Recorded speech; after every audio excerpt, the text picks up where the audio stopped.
Mga bro, may bagong kwento na naman tayo tungkol sa defense updates.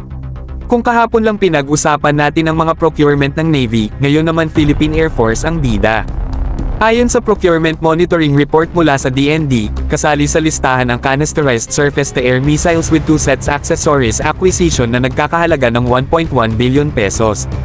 Ito ang chika, mga bro, ang project na ito ay directly contracted at malapit na sa release ng Notice of Award, NOAA.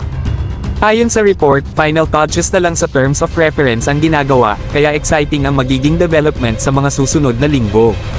Malinaw na layunin ng proyektong ito ang magdagdag ng mga IDER-BR missiles mula sa Rafael Advanced Defense Systems ng Israel. Alam nyo na, tried and tested technology na ito sa air defense. Pero ano nga ba ang IDER-BR? Mga bro, ito ang extended range version ng Derby missiles. Ang range nito ay up to 100 kilometers, kaya kayang-kaya nitong bumutis ng aerial threats bago pa man lumapit ang mga iyon sa ating teritoryo. Sila ang main ammo ng SPADS o Surface-to-Air Python and Derby-based air defense system ng PAF, na critical sa pagbabantay laban sa anumang aerial attacks. Dahil sa direct contracting, mas mabilis ang proseso kumpara sa bidding, kaya asahan natin na walang patumpik-tampak na action dito.